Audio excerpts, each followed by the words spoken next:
Those who don't know me, and even those who do, my name is Mark Sandvig. I'm the team leader at KW Legacy Group Realty. I am a licensed realtor. I'm an investor, husband to Claire, father of four, and passionate about the conversation that we are going to have today. A brief overview of my background before I get into teaching is I worked in higher education for 12 years, went to school, kind of went that path, and someone cast the vision for real estate investing for me. Gave me a book I've got here that some of you may have read called The Millionaire Real Estate Investor, written by this guy named Gary Keller, and changed my life. That was in 2012, and here we are 13 years later.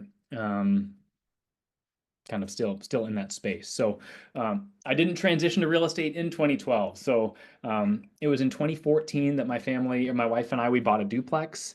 And I kind of said, oh, this real estate thing is cool. I'm learning what's possible as it relates to building a little bit of wealth. And at that year that we bought our first duplex, I made $28,000 in W-2 income. So the notion that you need to be making lots of money in order to get started in this journey is false. Though it was easier in 14 than it is today. I'll just acknowledge that. Fast forward from 2014 to 2018, 2019, I was ready to make a career change. And my brother-in-law, who gave me that book, said, I think you should consider real estate. And my draw to real estate in the first place was not, it was not, hey, all I can think about is just selling houses. It was more, man, it seems like the world of real estate just provides a lot of opportunities as it relates to investing, as it relates to selling, or the different businesses you can do, managing. It just seemed cool. So I took the plunge, got licensed truly during COVID. We were wearing masks in the testing center when I did that. And then fast forward 5 years now, and here we are.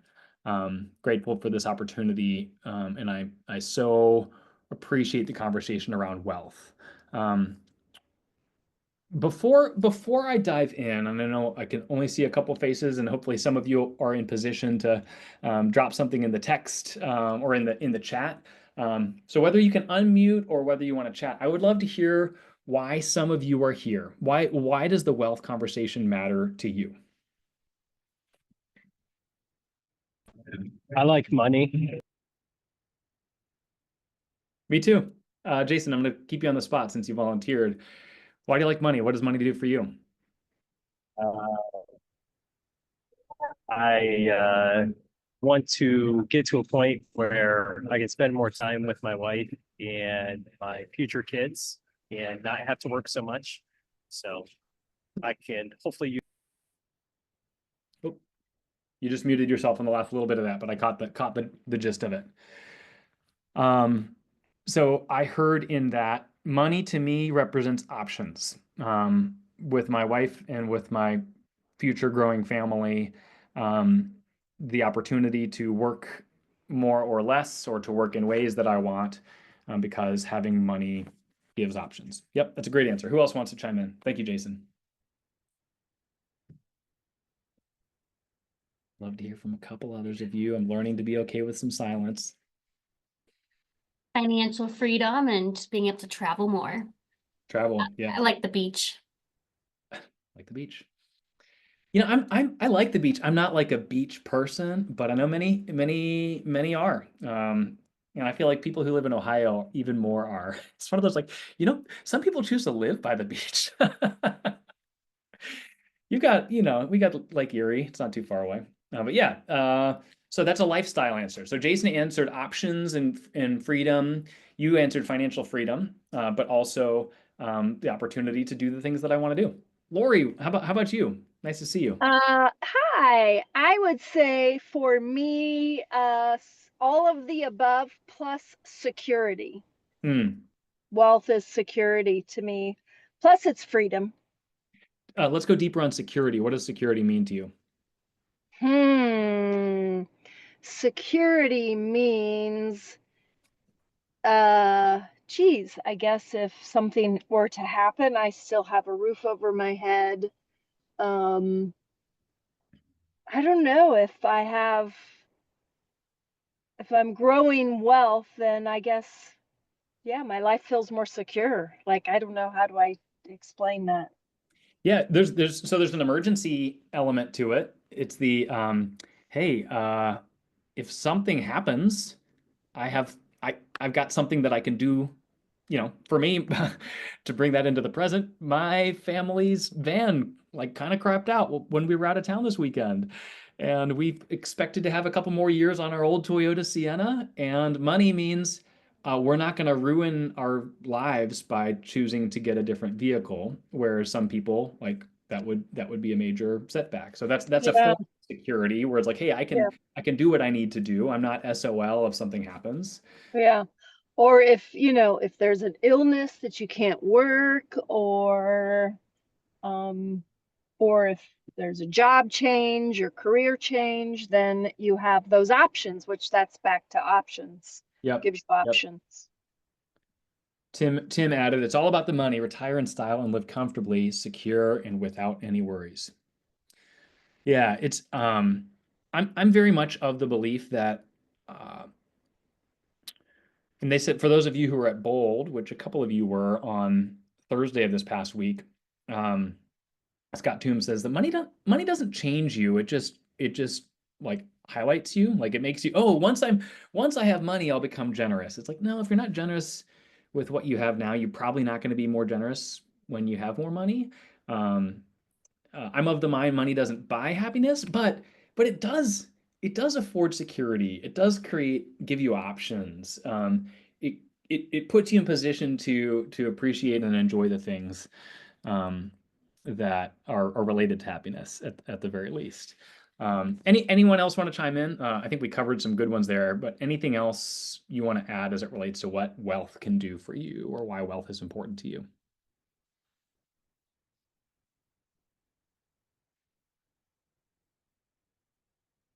Oh, you got one I more. I also have something else. So the whole passive income, um, making money while you're sleeping is very intriguing to me. It seems like that is it's kind of the secret of wealth. Sure, sure. Yeah, building a machine. It's not just about having stuff or peace of mind, but it's having workers working for you to steal Mhm. Robert Kiyosaki's framework. I'm growing something and I'm earning something, and my world is expanding whether I'm showing up and selling a house today or not. Yeah. And those dollars are working for you. Like, people and dollars can be used. I mean, $1 is leverage as well, if it's put in the right place. Absolutely. Absolutely. Danielle, what does wealth mean to you? Thanks for joining us. I was going to say, if you ask me the question again, I'll answer it. I stepped out to get a bag of popcorn. What does Nice. wealth mean to me? I mean, I think for me, Jose's not on this call, right? But for me, wealth means a different life in 10 years, right? Like it just means when I no longer want to work as hard as I do, and I no longer want my husband to work as hard as he does, then we don't have to. I mean, that's what wealth means for me. And to Yeah. your point, what you said about Scott was, yeah, he said like money doesn't create happiness, but it creates better experiences, right? Like along the way. So I'm not super money motivated. And I think wealth in a way allows you to use the money for better experiences now, or for me, it's more of in the future. Yeah. Hope that answered your Yeah, question. that was such a great point. He made the point, hey, you go to a Cleveland Cavs playoff basketball game, I think game two tonight. I think so. I think Uh, so. Ah, yeah, great game one. Ty Jerome, man, I got a man crush on that guy. Um, yeah, you can get in for, I don't know, you may be able to get in the back row for $100. You might spend a couple grand to sit courtside. do you think that's a different experience? And that's going to be a different answer for each of us. For some of us, that doesn't do anything for us. And for me, as someone who's often been like a humble Midwesterner, I don't need much. I'm good. You know, my wife drives $175,000 or 175,000 mile Toyota Sienna. Like, we're not fancy people. Yet at the same time, experiences with those you love is valuable, is powerful. And so if you are one who falls into that thinking of like, no, I'm good, what else do I need? I'd encourage you to think differently about, the mission of KW, experiences worth giving and legacies worth leaving. Those aren't exclusively money-based comments, but money helps those things for sure. All right, I am going to pull up a presentation because I'm going to do some teaching, and I'm hoping that today is interactive and that me pulling up my screen doesn't make it less so.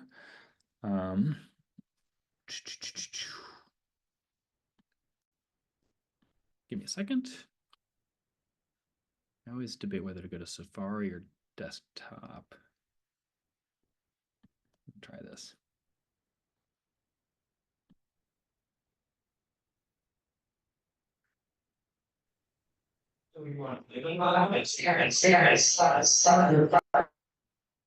All right, Bethany, can you give me a thumbs up if you can see a screen that says agenda on it?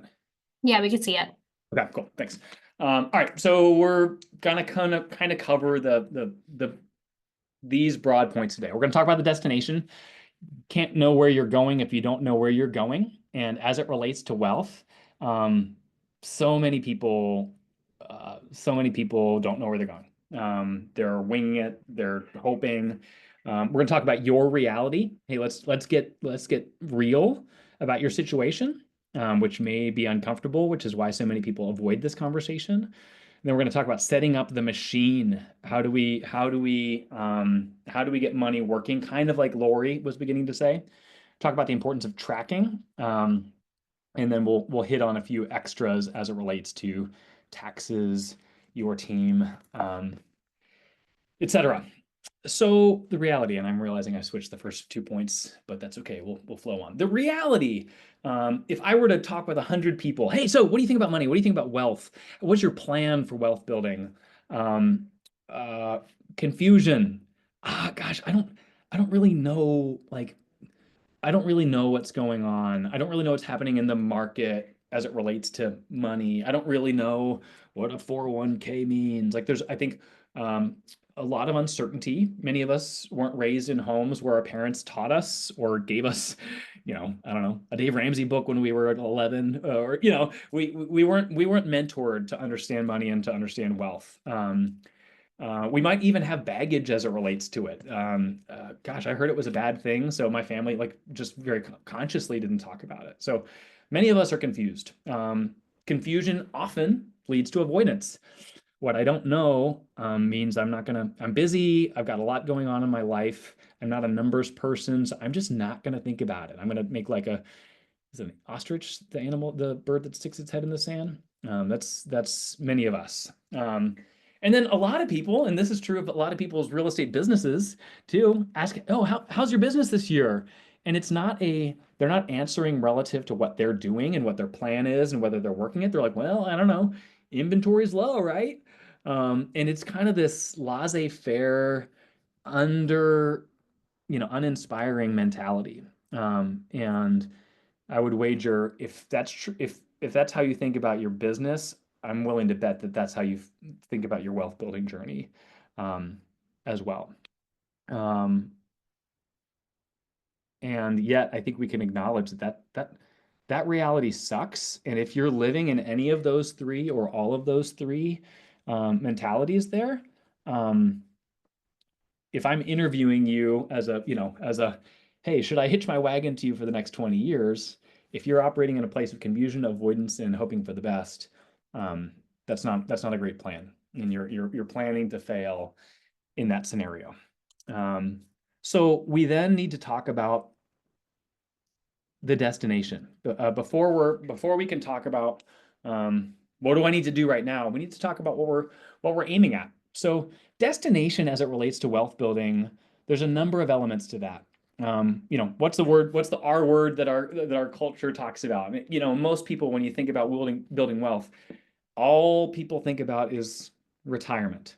And yet, I think only one of the people who answered when we had some interaction a few minutes ago said that to them, wealth equaled retirement.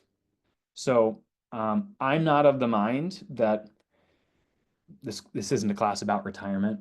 You're not asking my opinion on retirement, but I don't know, retirement. I wanna be free from needing to work long before I turn 59 and a half or 65. Like I'm with you, Danielle, Jose. If you watch this recording, I don't plan on doing this in 20 years. So I want to be at a place where I don't have to work long before I can access retirement accounts. But for me, I like working. I like having purpose. I like doing stuff. I don't plan on just chilling with the rest of my life, and that's a me thing. But destination should be date oriented. By when am I hoping to get somewhere? And in the retirement space, it does give a like, oh, well, I can't access my funds until 59 and a half, or I'm not planning to retire until I'm 65. So therefore I can do some reverse engineering of my math. For me, my goal, as it relates to date, my goal was to be financially independent by the time I turned 40. That was my target. And by financially independent, I mean my passive stuff, my unearned income, covers my life. But before I turned 40, I turned 40 this summer, so the heat is on. For you, it may be further out than 3 months from now, but having a date is essential. Anyone want to chime in with how they're thinking about their time frame from a wealth building standpoint, either in the chat or unmuting? Any thoughts or comments there?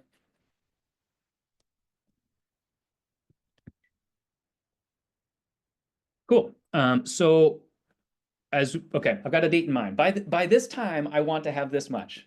Danielle, were you going to chime in, or was that? Well, I was just going to say, I think because like nobody chimed in probably for the same reason that I didn't say something. And I don't know that everybody always has a date. And so I just think it's something to think about. So Yeah. I feel like if you're walking away with an aha, maybe that is the conversation of like, whether it's 10 years from now, or it's a certain age, or it's a certain, like kids are a certain age, or my kids are at a certain point in their life. I feel like nobody answered because nobody has that.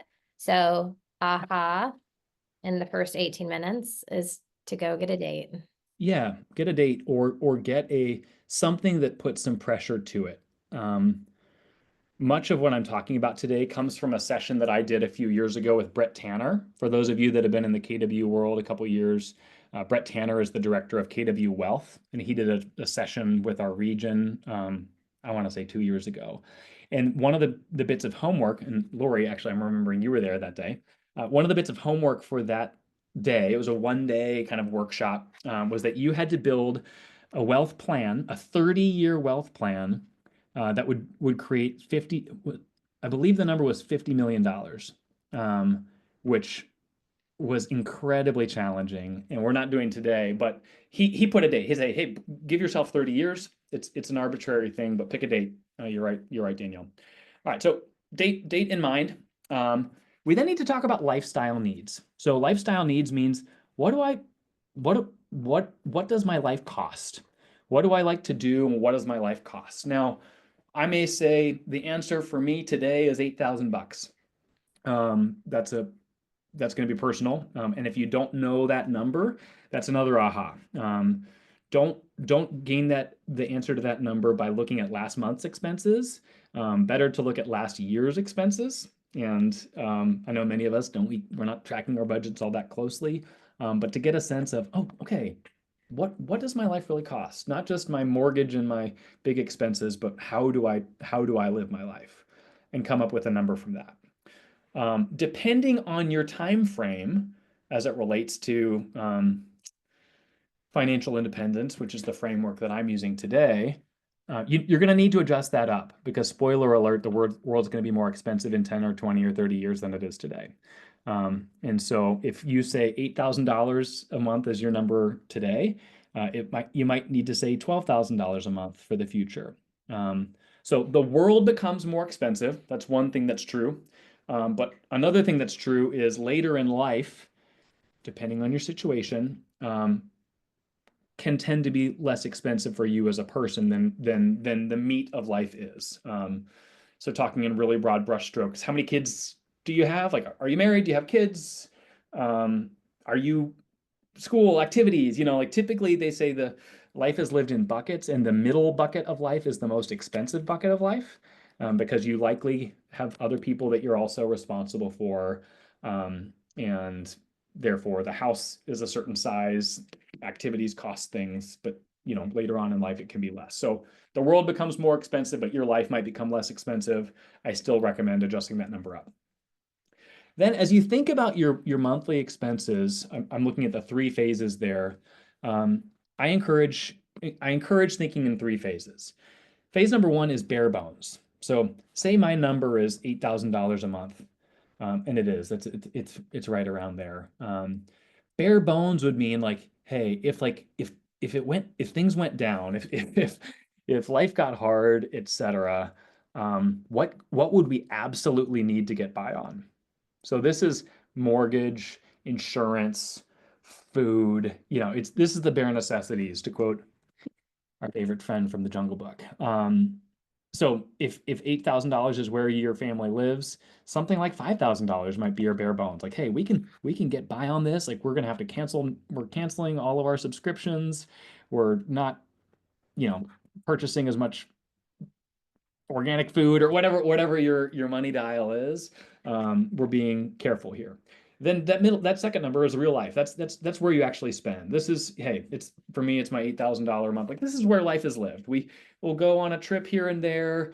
We'll eat out here and there. It's nothing fancy, but this is our real life, and that's essential. And then I'm naming that third phase your #goals phase, where this is it's getting the nicer thing. It's going on the extra trip. It's extra generosity. And so if your number is 8, then maybe you're bumping that up to 10 or 12, where it's, no, I could do all the things that I would want to do. So I encourage, I think the more that we measure towards these things, and can feel like we're hitting benchmarks along the way, the more likely we are to stay in the game. As it relates to staying in the game, not to make you feel like this is how you have to do things, but I set up a spreadsheet, and I'm not going to show you it because it's going to overwhelm you. I'm going to show you a sample spreadsheet later for you to use. But I created a spreadsheet to track years ago as it relates to net worth growth, cash flow growth, kind of where my life lives. And I've updated it weekly for the last 12 years, as it relates to what's my trajectory. And having the bare bones, the real life, and the #goals benchmarks in view as I've tracked my progress over the years has been really helpful.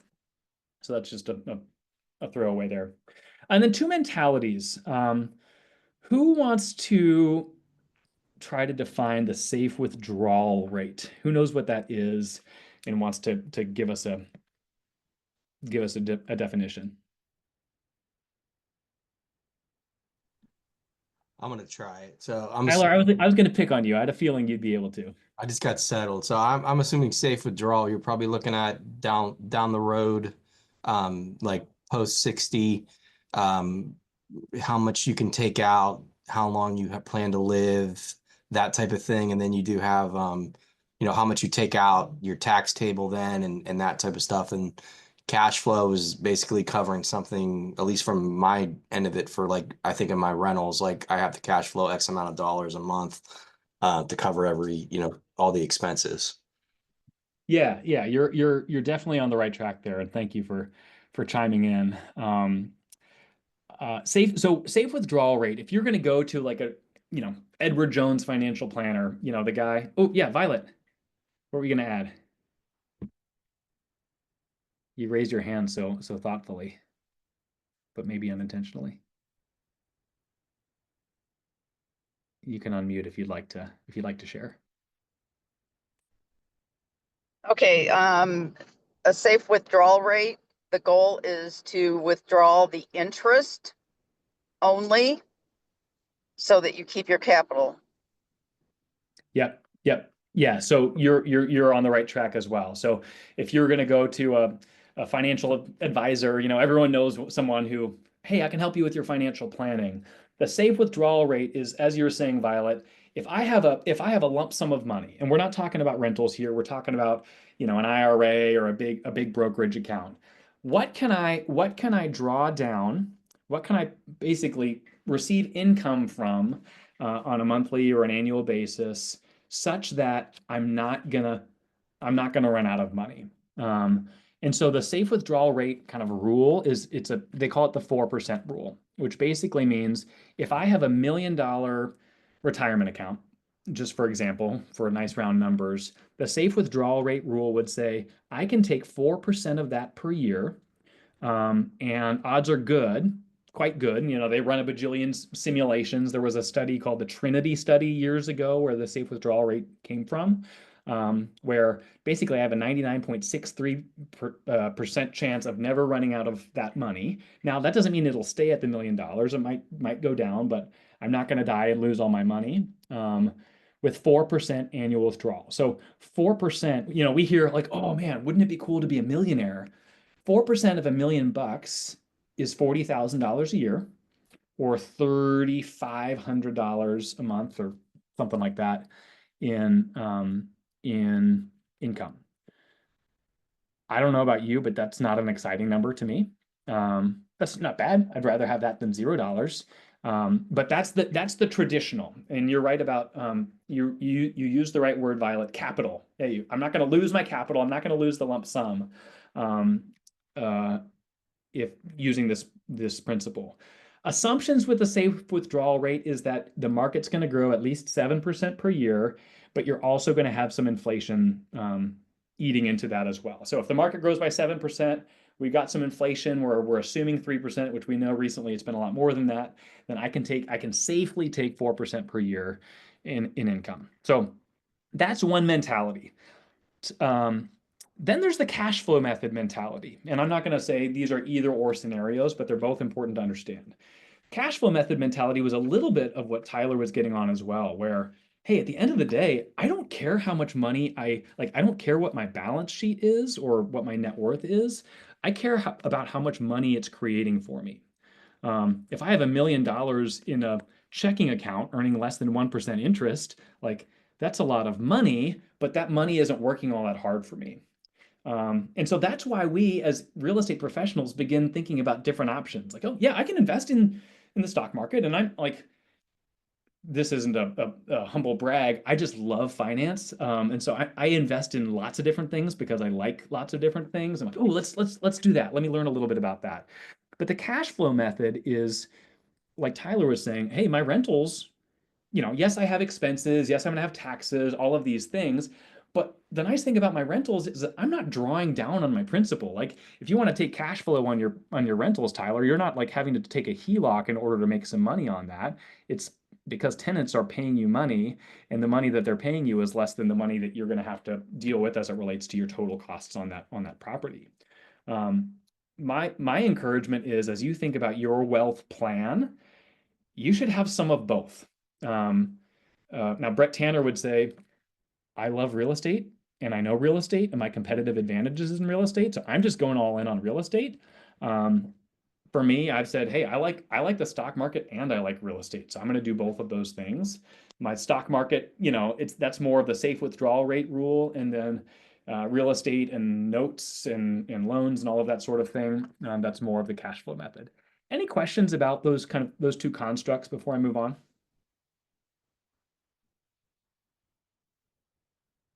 Cool. All right, let's get real about your situation. You can't, we got to know where we're going. Hey, I want to have a certain amount of money produced on a monthly basis in order to cover my expenses. That's what financial freedom is. So I'm aiming for that, but where am I currently? So we have to understand our balance sheet. I keep a balance sheet and I keep it weekly, like I said, and that's probably more than you need to. But this is the place where we're understanding, what do I own minus what do I owe? This is do I own property? Do I own my house? You know, my house is worth 300 and I owe 200 on it. Both of those are going in, you know, and having an assets and a liabilities a column. You're not saying I've got a $300,000 house without counting the $200,000 debt. So 300 goes here, 200 goes there. That's $100,000 in net worth. Now, your house isn't likely creating income for you, but that's important to understand. Do I own? The traditional approach to your balance sheet is people are going to put your cars and your jewelry and that stuff on there. I don't do that. I don't care how much my car is worth. I always plan on having a car. And so I don't really view that as part of like my financial health. But I also don't keep notes on cars because I don't like to have notes on anything other than real estate. That's a personal choice. We could talk about the pros and cons of that at a later time. But where are my accounts? Do I have IRAs? Do I have a health savings account? Checking, you don't need to put checking account because your checking account is moving unless you've got loads in there for whatever reason. That's your call. Obviously,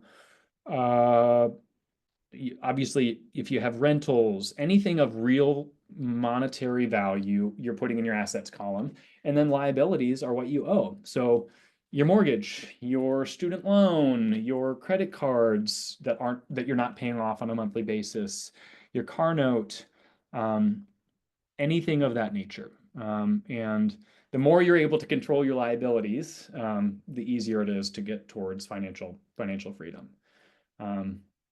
Any questions about that as it relates to setting up the balance sheet? Who does this already? Anyone want to chime in and talk about their tracking from a balance sheet or a net worth standpoint? I'll go. I'm pretty obsessive like it too. I can tell you pretty much everything the last 10 years, everywhere I spent. I've tracked net worth for a long time. I think I started inside of one of Dave Ramsey's, and then one of the better ones that I saw was the back of Millionaire Real Estate Investor, the blue book. That's the one that we've had. We have it. I look at it probably more than I should, but I do. My wife and I look at it each week, or no, I'm sorry, each month for just a few minutes. That way she I handle a lot of that, but she needs to know where stuff is and how much is in there. So, but it's something that we've done for years. Yeah, that's it. Yep. Yep. If balance sheet or profit and loss statement is something that sounds daunting to you, I'd love to talk with you because it doesn't need to be hard. Mine is, I'm sure, Tyler, yours is super nuanced because you monitor yours as obsessively as I do. Yeah. But it doesn't need to be a hyper complicated thing. Evaluating it on a monthly basis, and I'm of the mind, Tyler, I'd be curious. You have rentals as well?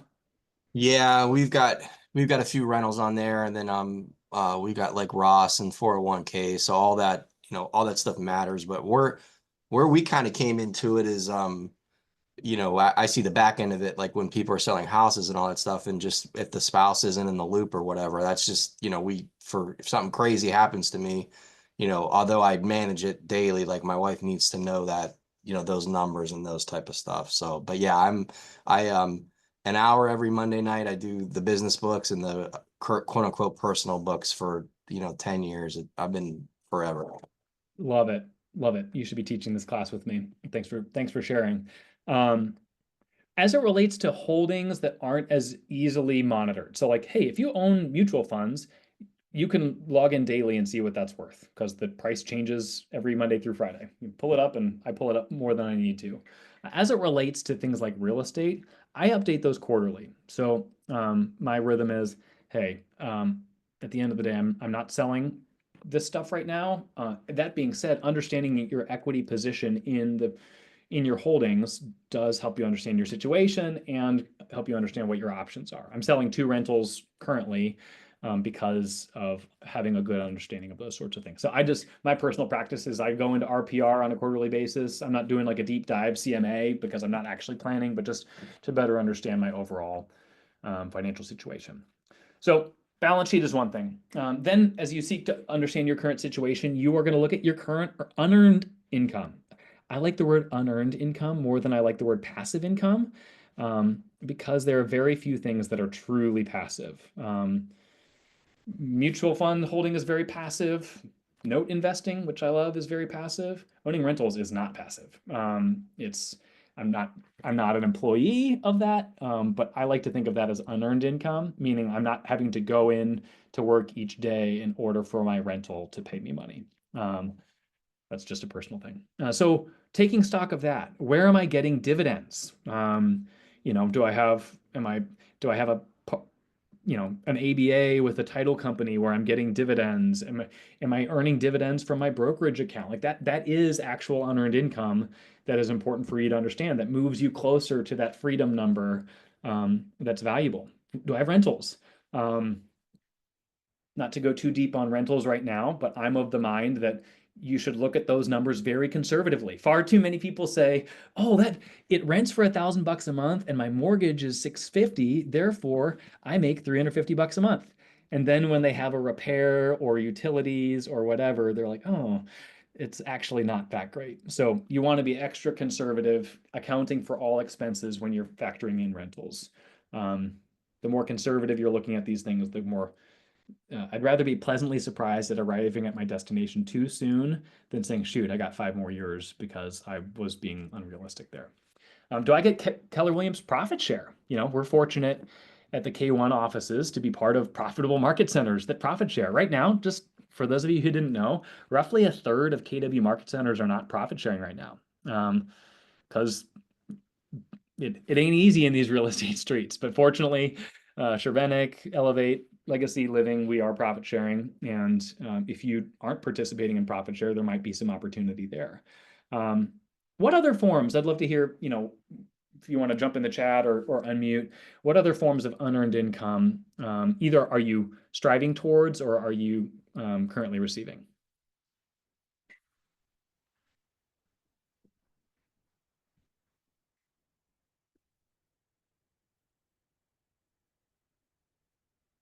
Everyone's quiet. Well, our Ross, I know our Roths, a couple of those, we have probably 8 different mutual funds with American funds, but those give dividends. We reinvest those. We actually don't look at our stuff at all. But I do look at them at the end of the year just to, you know what I mean? And it's like, oh, cool, that's money that you didn't have. So you mentioned profit share. That's kind of a bigger one for us as far as a team.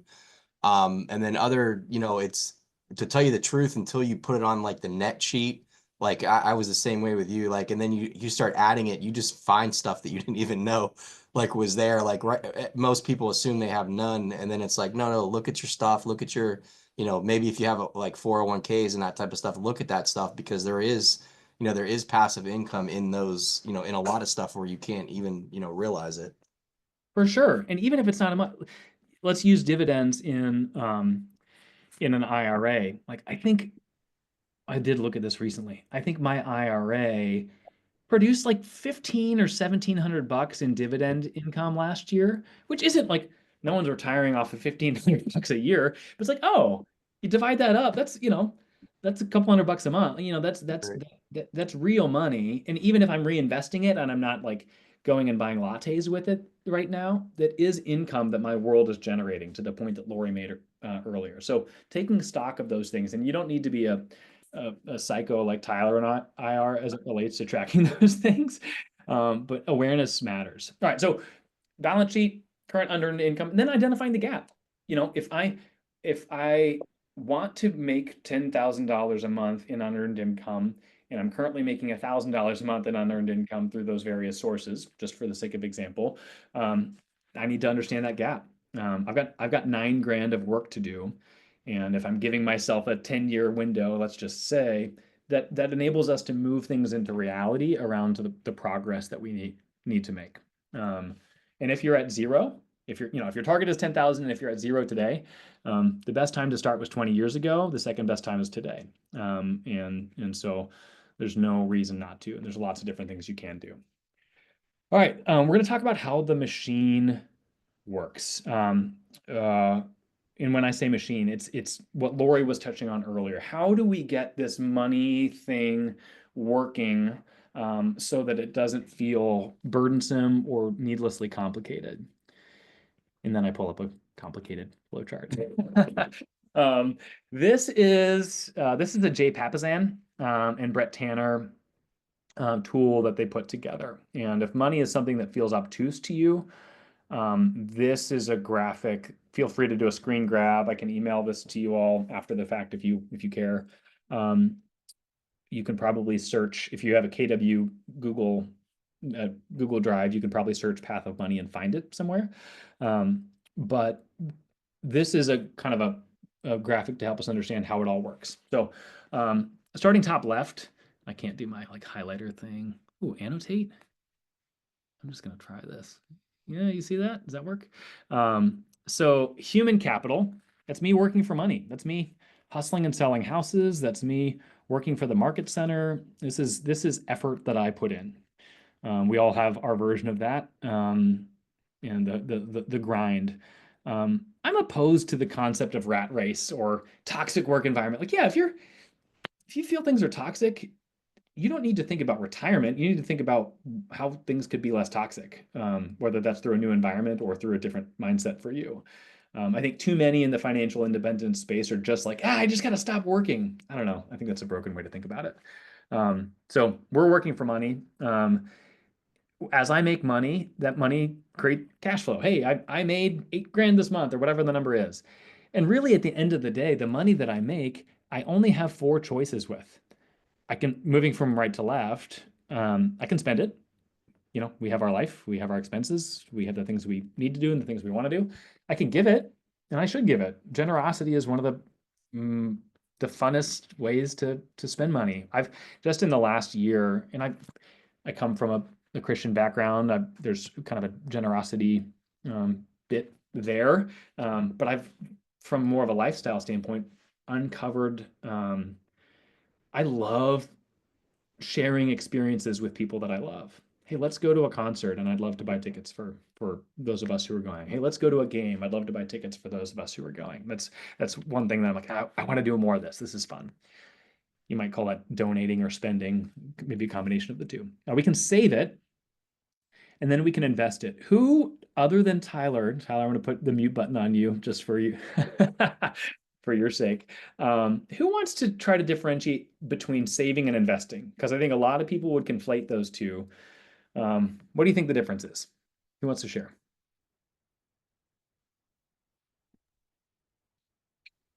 I'll give it a shot.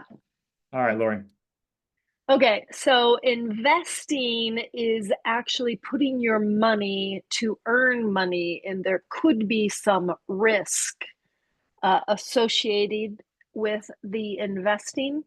And saving would be safe money, and very little risk. Yep. So think savings account, think checking account. You're at most accredited banks, that money's going to, not only is it easily accessible, but it's insured. You know, you go to, I'm a client of PNC Bank. I don't get paid if you become a client of PNC Bank, whatever. It's where my money's lived for a while now. And that's FDIC insured, I think up to $250,000 per account. I don't know, even though the fine print on that. I don't have $250,000 in my savings and checking accounts. But that's as liquid and safe as it comes. And if I need money today, you want to go to a saving environment. I don't want to have to sell a home in order to access capital today. That, accessible money should be in the saving environment. And then investing, as Lori said, is where my money is actually earning money, more than it's not eating away. And I think one little caveat is, Lori, you called it safe money, and you're not wrong in saying that. But actually, the safe money is losing its value every year. Money that's only earning 1%, did the cost of the world go up by more than 1% last year? Answer, yes. And so money that's sitting in safe and liquid vehicles is actually getting eaten away over time. You got to have it, but you don't want a disproportionate percentage of your world there, because you're actually losing money by having it in there. And then fourth is investing. And that's where we're making money with our money. As we invest, kind of moving further down the chart here, we have two options. We can lend and we can own, and most of us think about owning. And then they break owning down into two sides. I can own actively. I can own a business, I can own real estate, I can do private lending, I can do owner financing, or I can own passively or lend passively. Stocks, mutual funds, etc. Or I can lend in money market CDs, bonds, T-bills. One important note down there, and this becomes more important the more you grow, is on the passive side of things, someone else controls it. Hey, I do passive money, I do private money lending. It's very passive. I send money and I get money. Every time I participate in it, it takes about 6 minutes of my time, and it generates a solid return. But it's tied to someone who better know what they're doing as they're flipping homes and as they're doing the work. And if they screw up, then I could be SOL. Fortunately, I partner with people who know what they're doing. But that's a risk in that someone else controls it. Now, on the active own side, when you control it, the upside is higher and the effort is higher. So those are, just things to consider. One thing as we think about setting up our money machine, and this is just a side comment as it relates to those of us who are on an irregular income, which is almost everybody that's on this call, myself included. My recommendation, and I'd love to welcome thoughts from anyone who does things differently, is as you're, some months you sell 2 homes, some months you sell 9 homes, some months you sell 0 homes. That's the life of real estate. And your numbers may be different than what I just shared, but that's how it goes. My recommendation, and this is me stealing from Brett Tanner as well, is when you get a commission check, that commission check should go into what Brett Tanner would call the war chest, where and I'm going to recommend that it's a money market account, because a money market account today, or a high yield savings account, which is kind of two sides of the same coin, it's liquid and you're earning something like 4% interest on that today, which is not life-changing money. You're not going to build wealth in this realm, but it's better than less than 1%, which is what you're going to get in your checking account. And so have your money move into that money market account over here. And that's growing. Hey, the months I sell 9 homes, it's all going in here. The months I sell 2 homes, it's all going in here. The months I sell 0 homes, and this is the pot of money. Then, and that's earning 4%, and if I've got 20 grand in there, that's, that's a couple $100 a month. That's not nothing. Then I am automatically transferring to a linked checking account on a monthly basis what my life cost number is. So if my life costs 8 grand a month, I might be transferring, let's just say a little bit of safe buffer. I might transfer $8,200 a month into this account to cover those expenses. And I like this because A, we never make the same amount of money in a given month. B, it helps optimize a little bit the money that's sitting there, as opposed to just having it all sit in a checking account. Then as the money market pile grows, and you may say, hey, I want 3 months worth of expenses here. That's my line. So if 8,000 is my number, I'm gonna have 24 grand. And if it dips below 24 grand, I'm gonna work to get it back up to 24 grand. But then once it gets above 24 grand, that's when I can begin to think about either luxury or investment. And I'm gonna encourage investment because your investments should buy your luxuries, not the other way around. And so, the 24, I've had a couple good months, is now 44, because I've done well here. That's when we begin to think about, do I need to participate in the private lending funds? Do I need to begin looking towards an investment property? That's the mechanism that I recommend as far as optimizing your money. Questions about that, kind of that flow that I just explained, effectively having 2 accounts, one feeds the other, and then as the other one grows, you use that for investing. Thoughts, questions there?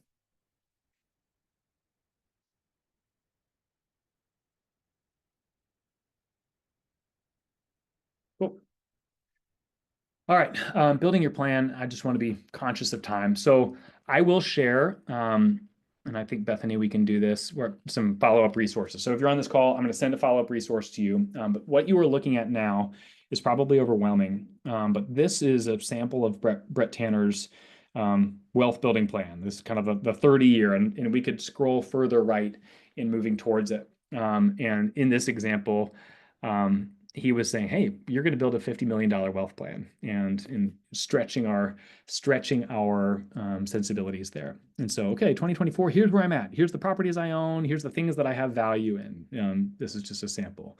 Then in year 2, I'm going to add 4 properties. Then in year 3, I'm going to add 4 properties, and he's in a different market. Again, this is a really broad brushstroke example. And you may say, oh, those numbers don't work for me, or those particulars don't work for me. Fine, that's fine. But having a plan is better than having no plan. And so I talk with plenty of agents who say, hey, I'm just looking to buy 1 rental property per year. It's awesome. I love that goal. That was once my goal, and then I accidentally bought 6 in 1 year. And it kind of threw things off, and we're still kind of adjusting to that year. But I'd rather have a plan that I tweak rather than having the confusion, avoidance, and hopelessness that so many people have. I will share with you a copy of this spreadsheet that you can begin to then build your own examples here. The nice thing, as you look at the top in that red box that Brett's got here, all real estate gains 6% equity growth per year. That's an assumption that he built in. So if you're looking at the different properties, you'll see over time, oh, they go up a little bit in value because he's assuming 6% growth. He's in the Phoenix, Arizona market. Those are assumptions that he made. I wouldn't recommend those numbers in Northeast Ohio. He's then assuming that he's paying off all the loans in 20 years, because as you're paying down the mortgage, your equity position grows. So that's an assumption. He's assuming that he's adding 20K per year to the stock market. And the annual return there is 4%, which is kind of the safe withdrawal rate that we discussed earlier. And then I'm not going to comment on whole life insurance. That's a separate conversation that we could have, but that's something that he's choosing to do. But that's an example of someone saying, hey, I'm building a plan using a spreadsheet here, and I'm building in assumptions that I can then kind of model out to see, hey, honestly, if you buy 4 rental properties per year for 30 years, you will have a $50 million net worth. That's what this assumption or what this project was. And you can see at the bottom there, oh, towards the end, he bought a 200-unit apartment building because your equity position grows. You can do that sort of thing as you do this over time.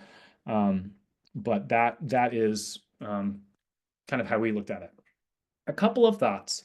In your journey, as you move from guesswork to game plan, you can't go alone. We say that no one succeeds alone. And so you need to think about who is your team in your corner. A couple notes as it relates to who I think needs to be in your corner from a team standpoint. You need a tax professional, especially if you're in the rental game. Having someone who's not just doing your taxes, but helping you to strategize on what your opportunities are as it relates to taxes is very significant. And if you don't have a good tax professional, I'd be glad to talk with you about that.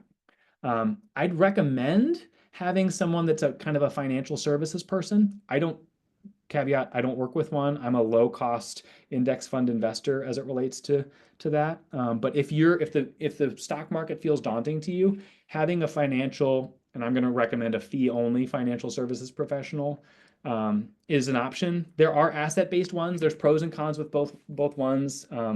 But having someone who actually understands what's going on in the market and is an educator is important.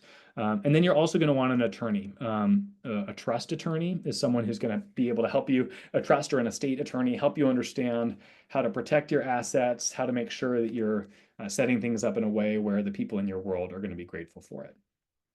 One other little bonus, and then we'll open it up for questions. I realize we're close on time. I made a post the other day that some people wanted me to comment on as it relates to taxes. I earn money W-2. I earn money 1099. I earn money through K-1s, which is ownership distributions from from some companies. And if you're a real estate professional and you're savvy and you're not wanting to get hosed each year as it relates to taxes, here, I'm gonna stop sharing so we can just talk. You may be in the habit of setting aside a certain percentage of your money from each transaction or each month or whatever towards your taxes. That's a normal thing, because if you don't do that, you're going to get hit with a tax bill. Something that I do, and this is specific for long-term buy and hold rental investors, which at least Tyler and I are, and I suspect a few others on this call are as well, is doing something called accelerated depreciation. This is a strategy that only works for properties that you're looking to hold for a long period of time. And I'll tell you how it works in a minute. But basically, it means for me, I don't set aside money for my 1099 taxes.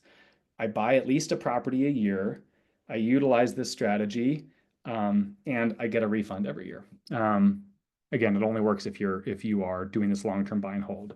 So when you buy an investment property, the standard way is to depreciate it over 27 and a half years. So Tyler, if you buy a $100,000 property, we can set the land aside. Let's just say that's 20 grand. That's an $80,000 depreciable asset. And the standard path would be to depreciate that over 27 and a half years. So take a few grand per year in losses against the income that creates. What you can do as an added strategy is do something called a cost segregation study, where you have a professional come in. It's kind of like an amped up appraisal, for lack of better language. Mine costs $1,500 a pop on the ones that I've done. And they're going to do this deep dive appraisal, create a document that you can give to your accountant, which then enables your accountant to fully appreciate that or depreciate that property in 1 year. So rather than taking 3 grand in losses, you can take 80 grand in losses. That 80 grand in losses, it's not as though that's an $80,000 tax credit. That is prorated based upon your tax bracket.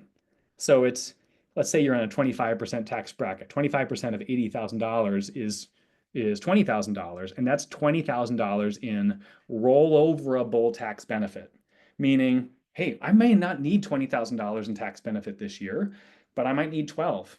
I'm using 12 this year and I'm using 8 next year. I did it on 3 of our properties and was able to realize roughly $48,000 in tax benefit that I'm not even close to using up. And I can continue to roll forward. So the strategy there is buy a property, don't set aside the money, but instead of using it for taxes, using it for buying another property, fully depreciate that property, effectively wiping out your liability there, rinse and repeat. The big asterisk, again, I'm not a tax professional and I'm not an attorney, is once you sell your property, you'll have to pay something called depreciation recapture, which is part of your capital gains. And if you're selling it quickly, the cost of that is going to outweigh the benefit. But if you're holding your property for more than 5 years, this is a killer strategy. So that's just an added note that's kind of nerdy. And if you want to learn more, I'd be glad to talk with you more, connect you to my professional that did that for us. All right, that's what I got. We are at 3 o'clock on the nose. I'll hang around for a couple more minutes if anyone has thoughts or questions that they want to add to conversation.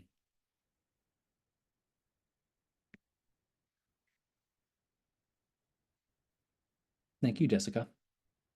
Cool. Thank you for joining us. I'm available. My name is Mark Sandvig, and my email address is my first name dot my last name at kw.com. So I'm always glad to talk and interact around these things. And we will send a follow-up with some of the resources that I touched on for you to go deeper with, should you care to. Hope everyone has a fantastic afternoon and go build some wealth. Peace.